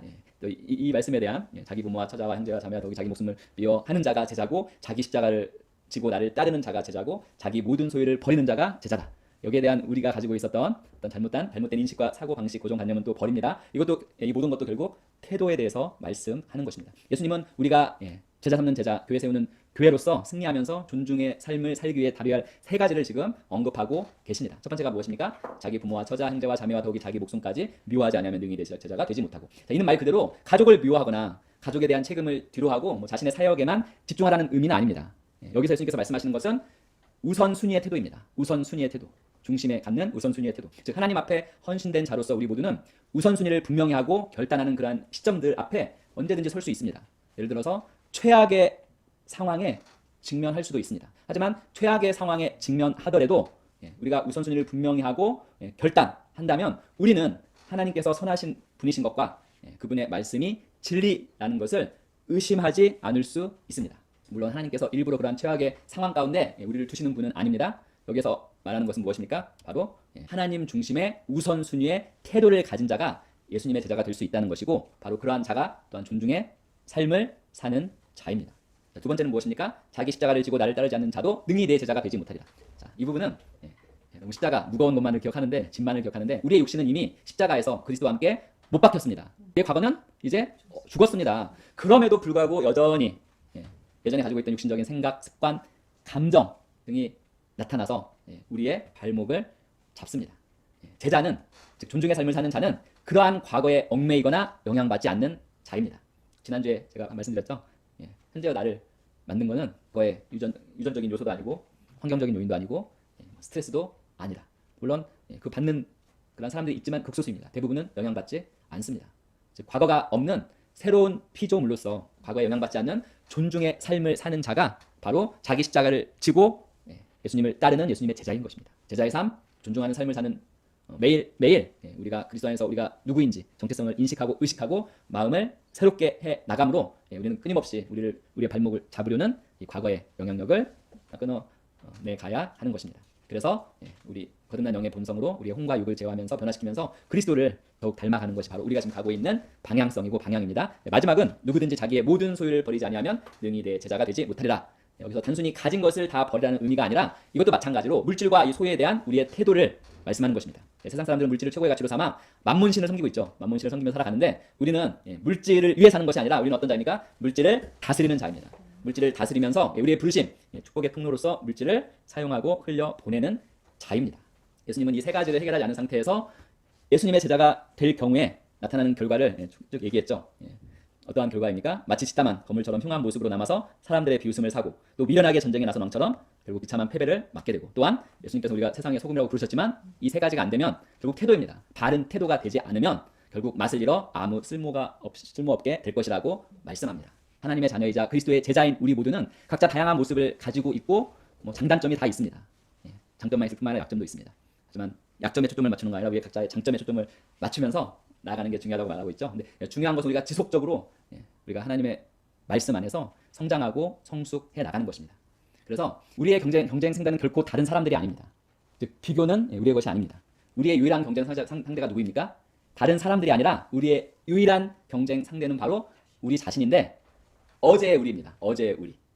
우리의 유일한 경쟁 상대는 어제의 우리고 우리 자신이 어제의 우리보다 사모님도 얘기하셨는데 약간이라도 더 발전한다면 되는 것입니다. 즉 결코 이전과 같지 않을 것입니다. 이 말이 매일의 삶 가운데 이루어지면 되는 것입니다. 그래서 우리가 바른 중심의 태도를 가지고 성장하면서 정말 이 바른 중심의 태도를 기초로 이 존중의 삶을 살아간다면 하나님께서는 반드시 우리 각자의 최고의 부르심을 성취하는 자리로 우리를 택하셔서 인도하실 것입니다. 아멘. 택하심과 부르심. 천국에서 누가 큰 자인가? 그리고 헌신된 제자를 위한 권면의 핵심은 바로 바른 태도입니다. 결국 존중의 삶이 그 핵심에 있는 것입니다. 존중의 삶의 핵심 역시 바른 태도이고 이 바른 태도가 하나님의 자녀로서 우리가 이 땅에서 축복의 통로로서 하나님의 부르심을 성취하는 핵심 요소입니다. 존중하는 삶의 태도인데요. 한번 따라서 해보겠습니다. 나는 영이고 혼을 가지고 있으며 몸 안에 살고 있습니다. 저희가 이제 본성적인 접근 방식을 하고 있고 본성 모드를 얘기하고 있는데 저희가 하고 있는 이 모든 말씀을 통해서 나누는 이것의 핵심은 바로 나는 영입니다. 여기 있습니다. 나는 영입니다. 그런데 영은 인식할 수 있습니까? 없습니다. 느낄 수 있습니까? 세상 이 지금 뇌과학에서도 나는 누구인가에 대해서 연구가 활발히 진행되고 있는데요. 보통 자아를 세 가지로 나눕니다. 기억자, 소위 에고입니다. 에고. 그리고 경험자, 그리고 배경자라고 얘기합니다. 배경자. 보통 사람들은 이 기억자, 경험자, 과거에 이러이러한 일을 했고 어떻게 일컬어지는 가정에서 어떤 위치고 사회에서 어떤 위치인 나에 대해서 생각하지만 기억자와 경험자가 내가 아니라 실제 나는 배경자라고 합니다. 근데 문제는 배경자는 인식의 주체이기 때문에 인식할 수가 없습니다. 우리의 영처럼 알 수가 없습니다. 하지만 이 배경자를 인식할 수는 없지만 이 배경자를 알고 이 배경자가 나라는 것을 깨달을 때 참된 평화가 오고 그 가운데 이 삶을 힘차게 살아갈 수 있는 원동력이 된다고 합니다. 하지만 우리는 이미 그 배경자가 무엇인지 알고 있습니다. 무엇을 통해서? 말씀을 통해서. 인식할 수는 없지만 말씀이 이 영이 누구라고 말하고 있습니다. 그리고 우리가 그 영이, 말씀이 말하는 그 영이 누구인지, 무엇을 가지고 있는지, 무엇을 할 수 있는지를 우리는 지금 고백하고 있습니다. 우리는 그래서 세상 사람들이 알려고 노력하는, 그리고 그 안에서 자유함과 평화를 찾으려고 노력하는 그 진리를 이미 우리는 가지고 있습니다. 그 진리가 무엇입니까? 나는 영입니다. 좀 더 구체적으로 하면 나는 거듭난 하나님의 자녀 영입니다. 나는 거듭난 하나님의 자녀 영입니다. 우리는 영입니다. 이 존중하는 삶의 태도도 결국에는 이 나는 영이라는 이 인식에서부터 출발한다고 말씀드릴 수 있습니다. 이 존중의 태도, 바로 우리 인생을 하나님께서 원하시는 올바른 방향으로 갈 수 있게 만들어 주는 것이 바로 존중의 태도입니다. 그리고 이 존중의 태도는 어디에서 나옵니까? 우리의 중심에서 나옵니다. 즉 우리의 영으로부터 나오는 것입니다. 그런데 아까 말씀드린 기억자, 경험자, 우리의 혼이 있죠. 우리의 혼이 이것들을 가로막거나 이것들이 인사이드 아웃 해야 되는데 그 나오는 것을 가로막는다면 나오지 못합니다. 그래서 이 존중의 태도는 우리의 삶을 긍정적으로 변화시키고 하나님께서 원하시는 방향으로 우리를 이끌어 주는 것입니다. 그래서 우리가 마음을 새롭게 함으로 우리의 생각과 소위 우리의 혼이 이것을 대적하는 것이 아니라 이것에 일치하고 이것을 우리 안에서 밖으로 끌어내도록 이렇게 돕도록 우리는 계속 우리의 마음을, 우리의 생각을 새롭게 해 나가야 하는 것입니다. 그런데 이 존중의 태도는 결국에는 우리의 선택에 달려 있습니다. 먼저는 우리가 존중의 태도를 가지고 지속적으로 이 삶을 살아가겠다는 선택과 결단이 먼저 있어야 합니다. 말씀드린 것처럼 이 존중의 태도는 하나님께서 원하시는 삶으로 우리의 삶을 인도해 줍니다. 즉 우리의 삶을 변화시켜주는 능력이 있습니다. 그런데 이 존중의 태도를 갖고 살고자 하는 선택과 결단은 바로 하나님께서 자유의지를 우리에게 주셨죠. 선택할 수 있는 존재인 우리가 내려야만 하는 결단인 것입니다. 오늘날에 제가 자주 말씀드린 이 소통학과 뇌과학에 의해서도 이 태도가 우리가 얼마나 성공할 수 있는지 또는 우리가 얼마나 영향력 있고 가치 있는 삶을 살 수 있는지를 결정합니다. 이 태도의 그 핵심엔 무엇이 있다고 말씀드렸죠? 존중. 모든 태도의 핵심 안에는 존중이 있다고 말씀드렸습니다. 그래서 영어에는 이런 표현이 있다고 합니다. Your attitude will determine your altitude. 그래서 attitude는 태도입니다. 태도. altitude는 높이를 얘기한다. 높이. 즉 당신의 attitude, 태도가 당신의 altitude, 높이를 결정할 것입니다. 라는 격언이 있습니다. 즉 태도가 우리의 높이, 즉 우리의 위치입니다. 우리의 위치. 우리의 위치를 결정한다고 이렇게 표현하고 있습니다. 자, 우리가 특별히 태도, 즉 존중의 태도를 갖게 되면 이 존중의 이 태도는 소통 능력을 끌어올리죠. 그리고 끌어올려진 소통 능력은 역경을 헤쳐나갈 수 있는 능력인 회복 탄력성과 삶을 성공적으로 살아갈 수 있게 하는, 자아 실현하면서 성공적으로 살아갈 수 있게 하는 그립, 열정과 끈기를 끌어올립니다. 그래서 존중의 태도가 되어 있는 사람은 세상적으로도 앞으로만 위로만 나갈 수밖에 없습니다. 이게 우리만의 고백이 아닙니다. 정말 이 존중의 태도가 바로 되면 세상 사람들도 앞으로만 위로만 나아갈 수밖에 없습니다. 소통과 뇌과학에 의해서, 그리고 그 많은 그러한 리서치 결과에 의해서. 즉 존중의 태도를 가지면 어떤다고요? 앞으로만 위로만 나갑니다. 즉 꾸준히 발전하고 상승하게 됩니다. 그래서 어려서부터 정말 이 존중의 태도를 갖는다면 그 어린아이는 앞에는 얼마나 놀라운 삶이 놓여 있겠습니까? 그래서 하지만 이 존중의 태도, 우리가 하나님의 말씀에 일치하는 생각을 하나님 말씀에 일치해서 계속 새롭게 해나가면 이것은 우리가 자동적으로 가질 수밖에 없는 태도입니다. 우리가 말씀에 가깝고 그 말씀을 제대로 깨닫고 그 일치하도록 우리의 혼을, 소위 기억자, 경험자를 일치시키면 우리는 존중의 삶을 살 수밖에 없는 사람이 되는 것입니다. 그래서 제가 이제 우리의 여러 혼이죠. 이 혼은 우리 혼이 바로 우리 이 영에서 이 존중의 태도가 나오는 것을 방해하는데요. 어떻게 방해하냐면 과거의 부정적인 경험이나 과거에 받은 상처들, 자 그것은 경험자입니다. 하지만 세상 과학에서도 경험자는 진짜 나가 아니라고 이미 공공연하게 말하고 있습니다. 아까 말씀드린 배경자가 진짜 나라는 거. 이렇게까지 표현합니다. 내가 죽을 때 나를 가만히 바라보고 있는 것이 바로 배경자라고 말합니다. 영입니다. 영. 구체적으로 이렇게 얘기는 하지만 모든 표현 속에서 우리가 이것이 영임을 알 수 있습니다. 우리는 영입니다. 영은 아까 말한 경험자, 과거에 상처받은 그 사람이 아닙니다. 하지만 우리가 이 기억자나 경험자, 부정적인 경험이나 과거에 받은 이 상처를 받은 그 자아가 우리라고 생각한다면 우리의 중심의 태도에 부정적인 영향을 미치게 되고 진짜 우리가 누구인지를 놓치고 그 진짜 우리에서 나오는 그 중심에서 나오는 이 존중의 태도를 놓치게 됩니다. 그러면 존중의 태도를 갖지 못하게 되고 존중의 삶을 살지 못하면 결과적으로는 인생을 성공적으로 살지 못하는 결과를 나타납니다. 이건 과학적으로도 증명된 것입니다. 존중의 태도를 갖지 못하면 사람들은 90%의 사람들은 실패하고 나서 그냥 그 자리에서 눌러 앉습니다. 더 나아가지 못합니다. 하지만 존중의 태도를 가진 사람은 실패하고 나서도 다시금 나아갈 수 있고 또 실패해도 역시 또 다시 나아가서 결국에는 승리하게 된다는 것입니다.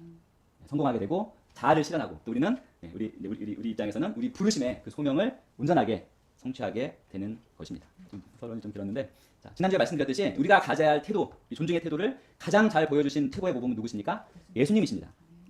예수님뿐만 아니라 먼저 바른 태도를 가진 믿음의 선진 또한 두 분을 한번 살펴보고 그 특징이 무엇인지 또 알아보는 시간을 갖겠습니다. 먼저는 침례 요한입니다. 같이 마태복음 11장 10절에서 11절 같이 읽겠습니다. 기록된 바 보라 내가 내 사자를 내 앞에 보내노니 그가 내 길을 내 앞에 준비하리라 하신 것이 이 사람에 대한 말씀이니라. 내가 진실로 너희에게 말하노니 여자가 낳은 자 중에 침례 요한보다 큰 이가 일어남이 없도다. 그러나 천국에서는 극히 작은 자라도 그보다 크니라.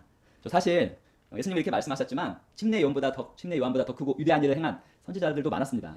엘리사와 엘리야처럼. 그러나 예수님께서는 이 침례 요한을 선지자보다 더 나은 자 그리고 여자가 낳은 자 중에서 가장 큰 자라고 말씀하셨습니다. 즉 예수님께서는 이 침례 요한만큼 큰 자는 지금까지 그 시점에서 예수님 그 시대까지 아무도 없었다라고 말씀하신 것입니다. 그 정도로 침례 요한을 높이셨습니다. 그런데 이제 그 이유는 바로 침례 요한이 가진 태도에 있었습니다. 하지만 또 동시에 예수님께서는 그렇게 큰 침례 요한도 뭐라고요? 천국, 하나님의 왕국입니다. 하나님의 왕국에서는 극히 작은 자라도 그렇게 큰 침례 요한보다 크니라라고 또한 붙이고 계십니다. 자, 여기서 천국에서 극히 작은 자가 누굴까요? 하나님의 왕국에서 극히 작은 자 누굴까요? 아니요.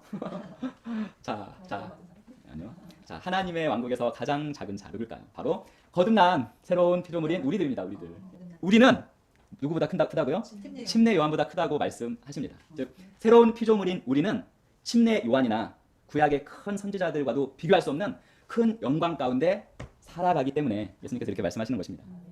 새로운 피조물이 갖는 영광과 이 종규는 이 시점에서 모든 구약의 선지자들이나 침례 요한이 가진 영광보다 더 크다는 말씀이십니다. 그러면 침례 요한의 어떤 태도가 그래도 그 시점에서 그 침례 요한을 가장 큰 자라고 예수님께서 인정해 주시는 그러한 말의 이유가 되었을까요? 한번 같이 읽어보겠습니다. 그 후에 예수께서 제자들과 유대 땅으로 가서 거기 함께 유하시며 침례를 베푸시더라. 요한도 살렘 가까운 에논에서 침례를 베푸니 거기 물이 많음이라. 그러므로 사람들이 와서 침례를 받더라. 요한이 아직 옥에 갇히지 아니하였더라. 이에 요한의 제자 중에서 한 유대인과 더불어 정결 예식에 대하여 변론이 되었더니 그들이 요한에게 가서 이르되 랍비여 선생님과 함께 요단강 저편에 있던 이 곧 선생님이 증언하시던 이가 침례를 베풀매 사람이 다 그에게로 가더이다. 약간은 이 부분에서 가더이다. 약간 고자질하는 것 같죠? 이거 분위기 이해하시죠? 이거 우리가 하는 건데. 계속 읽겠습니다. 요한이 대답하여 이르되 만일 하늘에서 주신 바 아니면 사람이 아무것도 받을 수 없느니라. 내가 말한 바 나는 그리스도가 아니요 그의 앞에 보내심을 받은 자라고 한 것을 증언할 자는 너희니라. 신부를 취하는 자는 신랑이나 서서 신랑의 음성을 듣는 친구가 크게 기뻐하나니 나는 이러한 기쁨으로 충만하였노라. 그는 흥하여야 하겠고 나는 쇠하여야 하리라. 그러면 그 침례 요한의 트레이드 마크인 몸 전체를 물에 담그는 이 침례 때문에 세례 요한이 그 당시 독특하게 여겨졌는데 또 다른 사람들이 보니까 예수라는 사람과 예수님의 제자들이 그걸 하고 있으니까 이 제자들이 막 고자질을 했어요. 그런데 여기서 침례 요한의 태도가 나옵니다. 침례 요한은 제자들의 그러한 약간 마음 있죠. 우리만 할 수 있는 걸 왜 하지? 하면서 이제 그러한 것에 동요하지 않고 뭐라고 고백합니까? 나는 그리스도가 아니요 그의 앞에 보내심을 받은 자라고 고백합니다. 즉 침례 요한은 자신의 부르심의 그 사역에서 자신이 감당해야 할 몫과 그 자신의 포지션이죠. 위치를 정확히 알고 있었습니다. 아까 알티튜드라고 얘기한 그 높이, 그 위치를 정확히 알고 있었습니다. 그는 단지 그 일을 자신에게 주어진 그 사역을 겸손하게 수행할 뿐 예수님과 자신을 절대 비교하지 않았습니다. 내 트레이드 마크를 왜 예수님이 가서 하면서 이렇게 사람들을 모으고 있지, 군중을 모으고 있지라고 이렇게 언짢아하지 않았습니다. 그리고 나서 그의 말이 무엇입니까? 그의 침례 요한의 그 태도의 정점을 보여주는 고백입니다. 다시 같이 읽어보겠습니다. 나는 이러한 기쁨으로 충만하였노라. 그는 흥하여야 하겠고 나는 쇠하여야 하리라. 하나님께서 주신 계시와 그 부르심에 자신의 부르심의 한계를 넘지 않고 정확히 자기의 위치를 지키면서 그 위치를 정확히 알고 때가 되면 물러서는 것을 기뻐한 자가 바로 세례 요한이었고, 세례 요한은 그러한 중심의 태도를 가지고 있었습니다. 그럼 세례 요한의 이러한 중심의 태도가 어디에서 비롯된 것입니까? 바로 하나님의 성품과 하나님의 말씀에 대한 신뢰에서 나온 것입니다. 지난주에 포도원 품꾼의 비유 이야기를 제가 나눴죠. 그러면서 주인에 대한 그 품꾼의 태도에 관해서 말씀드렸습니다. 우리는 하나님께서 선하시고 의로우신 분이므로 그분이 나에게 한 데나리온을 약속하셨다면 그것이 나에게 합당한 보상임을 신뢰하고 믿고 다른 품꾼들과, 즉 다른 사람들과 비교하지 않는 것입니다. 만약 침례 요한이 예수님과 막 비교하면서 자기보다 먼저 하나님의 택하신 권세의 자리에 막 오르네 늦게 왔으면서 하면서 불평했다면 침례 요한은 아까 그 예수님께서 인정한 큰 자라는 말도 듣지 못했을 것이고 침례 요한을 위해 마련된 그 최고의 위치, 그 알티튜드에 결코 도달하지 못했을 것입니다. 하지만 침례 요한은 하나님 앞에서 겸손하며 이 존중의 태도를 가지고 있었습니다. 그는 흥하여야 하겠고 나는 쇠하여야 하리라. 그리스도께서 오실 길을 예비하는 것이 자신의 역할과 위치임을 정확히 알았기에 때가 왔을 때 이 침례 요한은 예수님은 높아져야 하고 나는 낮아져야 한다고 기꺼이 고백할 수 있었습니다. 이런 침례 요한의 태도를 우리는 가집니다. 아멘. 두 번째는 또 모세가 있습니다. 모세. 성경에서 모세를 가리켜서 유명한 말 있죠. 민수기 12장 3절. 온유함이 지면의 모든 사람보다 더하더라. 이 구절을 NIV 성경에서는 이렇게 표현하고 있는데요. 모세는 was a very humble man. very는 매우고 humble은 겸손한 이란 뜻입니다. 모세는 매우 겸손한 사람이었다. 그런데 more humble than anyone else. 더 겸손한 than anyone 다른 누구보다도. 근데 그 비교 대상이 어디입니까? on the face of the earth입니다. 땅 위에서. 지구 전체 이 땅 위에서 다른 그 어느 누구보다도 더 겸손한 사람이라고 NIV 영어 성경에서는 이렇게 표현하고 있습니다. 온유함이 지면의 모든 사람보다 더하더라. 성경에서 말하는 겸손의 의미는 자신의 길에서 물러나서 하나님께 순복하는 것을 말합니다. 즉 자신이 하려는 것에서 물러나서 하나님의 말씀에 순복하는 것입니다. 그런데 우리는 즉 자신의 뜻보다는 하나님의 말씀에 순복하는 것인데 우리는 여러 곳에서 모세의 그러한 겸손한 모습을 찾아볼 수 있습니다. 자, 이게 왜 겸손한 모습이 될까? 노란 글씨에 그 핵심이 있는데 한번 일단 읽어보겠습니다. 여호와께서 또 모세에게 이르시되 내가 이 백성을 보니 목이 뻣뻣한 백성이로다. 그런즉 내가 하는 대로 두라. 내가 그들에게 진노하여 그들을 진멸하고 너를 큰 나라가 되게 하리라. 모세가 그의 하나님 여호와께 구하여 이르되 여호와여 어찌하여 그 큰 권능과 강한 손으로 애굽 땅에서 인도하여 내신 주의 백성에게 진노하신다이까. 어찌하여 애굽 사람들이 이르기를 여호와가 자기의 백성을 산에서 죽이고 지면에서 진멸하려는 악한 의도로 인도해 내었다고 말하게 하시려 하나이까. 자, 이 부분 하나님께서 화내신 부분은 우리가 도덕적인 사고 방식이나 이론적 경험적 사고 방식으로 이걸 판단하면 하나님 이상하네 이렇게 말할 수 있는데 자, 우리는 하나님은 철저히 약속의 근거에서 분명히 이스라엘 백성에게 선택권을 주었습니다. 말씀에 순종하면 축복을 받고 말씀에 순종하지 않으면 저주를 받는 것. 순종하지 않았기 때문에 저주를 받을 수밖에 없습니다. 그것이 또한 하나님의 공의입니다. 하나님의 지금 반응은 철저하게 하나님의 공의에 의한 반응입니다. 하나님은 이스라엘 백성들을 전멸하시고 전멸하실 수밖에 없는 공의에 의해서 하실 수밖에 없는 상황이 있었습니다. 그런데 다 진멸 안 하고 뭐라고 말씀하십니까? 너를 큰 나라가 되게 하리라. 너를 통해서 이제는 아브라함의 자손이 아니라 모세의 자손을 이루어 가겠다. 모세의 자손으로 하나님의 백성을 이루어 가겠다라고 이렇게 말씀하신 것입니다. 어떻게 보면 모세에게는 아브라함의 하나님이 아닌 모세의 하나님이 될 수 있는 어떻게 하면 절호의 기회가 찾아온 것입니다. 자신의 걸 세울 수 있는. 그런데 모세는 조금의 망설임도 없이 하나님 그러시면 안 됩니다 말하면서 물론 공의에 의해서 그러실 수밖에 없지만 아브라함과 이삭과 야곱과 맺은 언약도 상기시켜 드리고 그다음 여러 가지 이러한 이스라엘 이집트 백성들이 뭐라고 하겠습니까? 죽이려고 이런 것 하면서 하나님의 이 공의의 심판을 돌이키도록 만듭니다. 즉 모세 자신을 시작으로 새로운 역사를 쓸 수 있는 기회였지만 모세는 자기가 높이 올라가고 크게 쓰임 받는 것에 전혀 관심을 두지 않았습니다. 하나님의 왕국의 전체적인 유익을 위해서 자신이 있어야 할 그 위치, 그 자리에 겸손히 서 있는 아주 놀라운 그런 태도를 가지고 있었습니다. 이것도 하나의 존중의 태도입니다. 모세가 이 존중의 태도를 가지고 있었을 때 하나님을 움직였습니다. 결과는 어떻습니까? 여호와께서 뜻을 돌이키사 말씀하신 화를 그 백성에게 내리지 아니하시느니라. 이건 모세의 태도. 하나 더 있습니다. 출애굽기 32장 31, 32 다시 읽어보겠습니다. 모세가 여호와께로 다시 나아가 여짜오되 슬프도소이다. 이 백성이 자기들을 위하여 금신을 만들어 싸우니 큰 죄를 범하였나이다. 그러나 이제 그들의 죄를 사시옵소서. 그렇지 아니하시면 원하건대 주께서 기록하신 책에서 내 이름을 지워 버려 주옵소서. 모세의 그 태도, 그 중심의 태도가 어떠한지 극명히 드러나는 그런 말씀입니다. 얼마 지나지 않아 이스라엘 백성들은 또 전부 다 직멸될 잘못을 또 저질렀습니다. 하지만 그 가운데 또 역시 모세는 자신이 하나님의 생명에서 끊어지는 한이 있더라도 백성을 용서해 달라고 백성들을 위해서 중보하며 말을 합니다.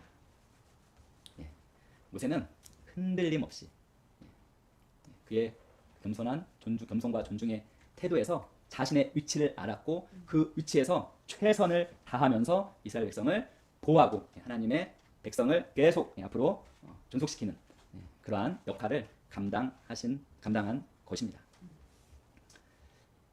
침례 요한과 모세는 공통적으로 하나님의 왕국 안에서 자신의 위치와 역할이 무엇인지를 정확하게 인식했고 그 인식의 기초에서 그대로 행동하는 아주 겸손한 또는 존중의 태도를 가지고 있었습니다.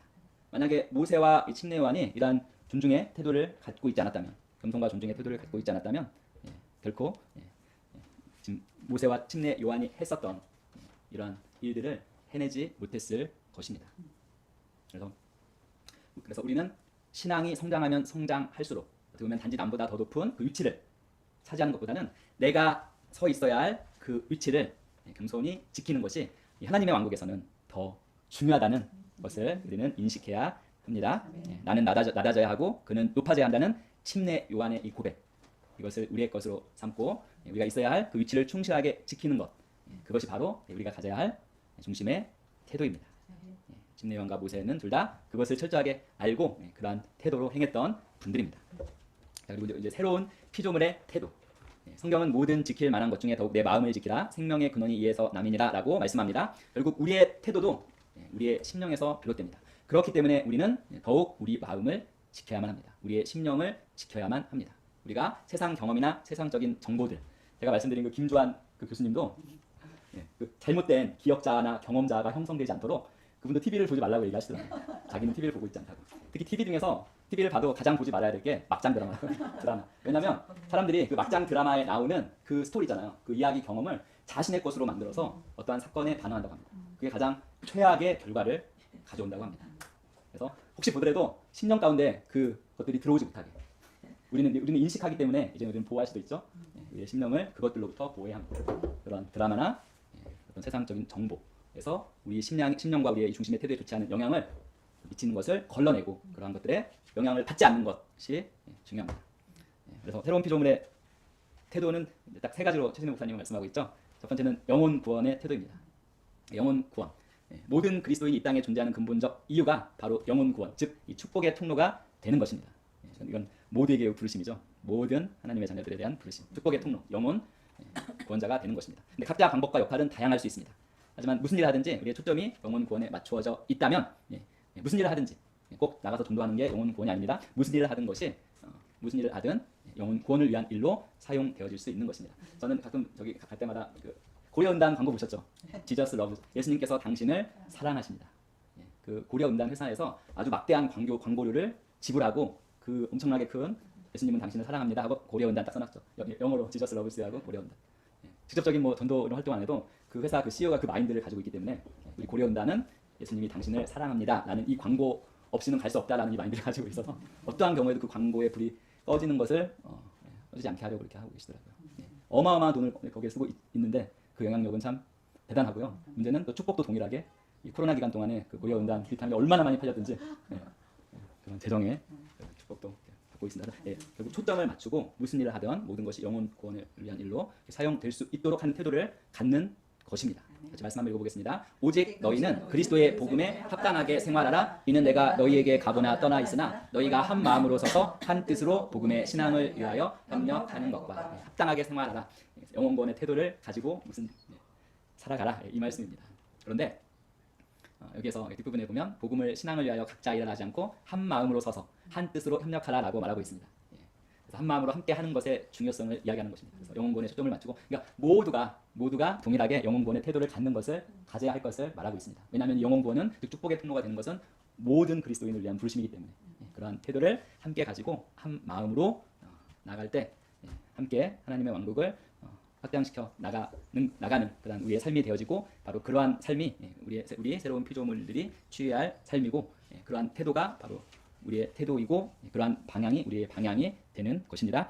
또 읽어보겠습니다. 또 무엇을 하든지 말에나 일에나 다 주 예수의 이름으로 하고 그를 힘입어 하나님 아버지께 감사하라. 그런즉 너희가 먹든지 마시든지 무엇을 하든지 다 하나님의 영광을 위하여 하라. 유대인에게나 헬라인에게나 하나님의 교회나 거치는 자가 되지 말고 나와 같이 모든 일에 모든 사람을 기쁘게 하여 자신의 유익을 구하지 아니하고 많은 사람의 유익을 구하여 그들로 구원을 받게 하라. 무엇을 하든 말이나 일어나 다 주 예수 이름으로 그를 힘입어 하나님께 감사하라 하면서 무슨 일든지 감사로 행하고요. 그리고 모든 일의 결론이 무엇입니까? 결론은 바로 그들로 구원을 받게 하라.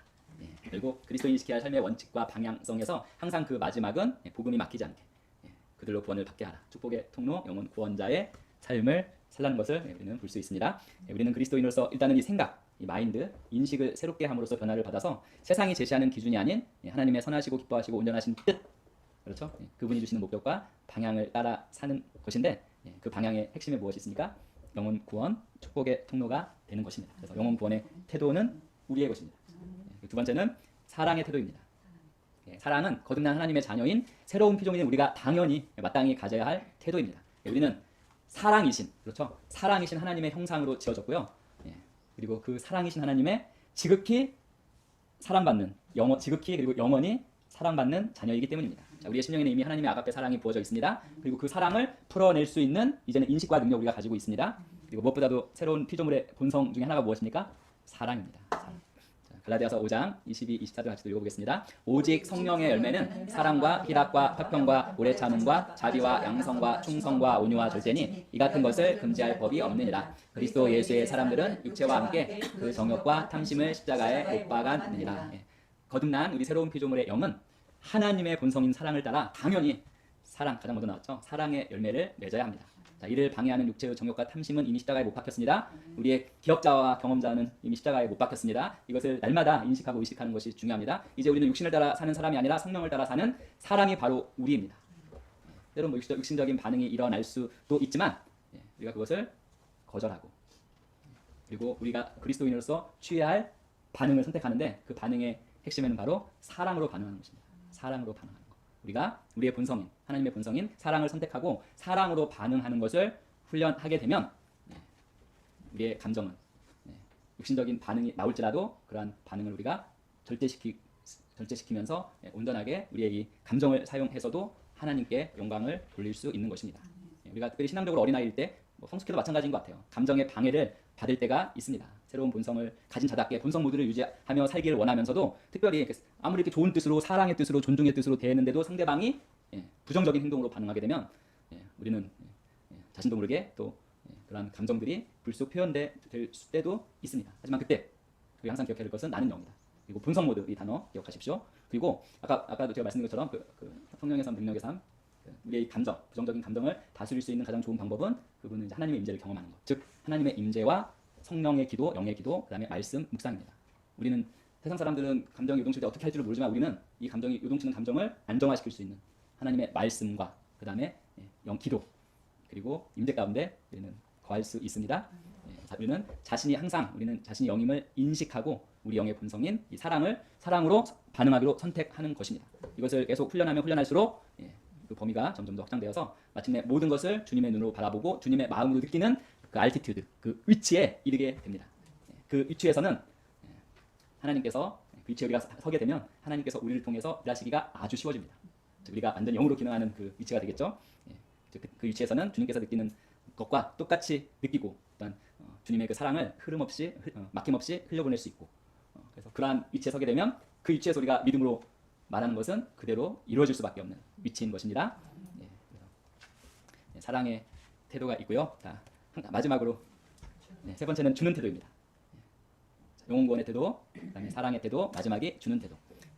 즉 우리가 축복의 통로이면 이 주는 태도는 되어지는 것입니다. 왜냐하면 축복의 통로로서 흘려 보내는 상태가 바로 주는 태도에 있는 그 상태입니다. 우리가 받은 이 진리의 말씀을 온전히 흘려 보내어서 사람들이 그것을 깨닫고 말씀의 능력 안에서 승리하며 살도록 우리가 축복의 통로 역할을 하는 것입니다. 그러면 또다시 그 사람들 우리가 흘려보낸 그 축복을 통해서 그 영향과 그 영향 아래에서 사는 그 사람들이 다시 또 그 말씀을 또 주변에 흘려보내는 축복의 통로, 연쇄적으로 되어가는 것입니다. 우리가 하나님의 말씀을 깨달으면 깨달을수록, 특별히 요즘에 이렇게 과학이 또 이러한 말씀을 받쳐주니까 과학과 최신 학문들이 정말 감사합니다. 우리가 하나님의 말씀을 깨달으면 깨달을수록 우리는 정말 제한 없는 자유와 능력 가운데 살게 됩니다. 특별히 하나님으로부터 오는 이 존귀, 이 존중의 삶, 이 존중의 태도를 가질 때 우리가 고백하는 대로 앞으로만 위로만 나아가고 끊임없이 발전하며 성장하면서 사람들을 또한 도울 수 있는 것입니다. 그들이 또한 세워질 수 있도록 도울 수 있습니다. 그래서 마무리하면 정말 바른 중심의 태도, 즉 이 존중의 태도가, 존중하는 이 삶의 태도는 바로 승리하는 삶의 핵심 열쇠인데요. 그래서 우리가 새로운 피조물로서 어떠한 상황에서도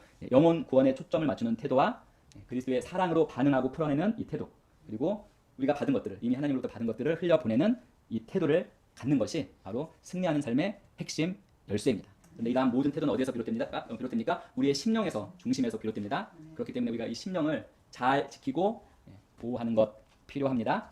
끊임없이 우리는 선택해야 됩니다. 그걸 지키기로 선택하고 우리 심령 중심에 있는 이 하나님의 이 존중의 삶의 이 태도를 계속 끌어내고 그것으로 반응하는 것을 우리는 계속적으로 선택해야 됩니다. 그리스도 안에서 우리가 누구고 무엇을 가졌고 무엇을 할 수 있는지에 대한 이 부분의 말씀을 배우고 이걸 기초로 바른 것을 선택할 수 있는 바른 중심의 태도를 우리가 훈련한다면 우리는 반드시 하나님의 이 부르심 가운데에서 진정으로 그 부르심을 온전하게 성취할 수 있는 그 위치에서 계속적으로 발전하며 나아가면서 정말 성공하는 축복의 통로의 삶을 살게 될 것입니다. 아멘. 같이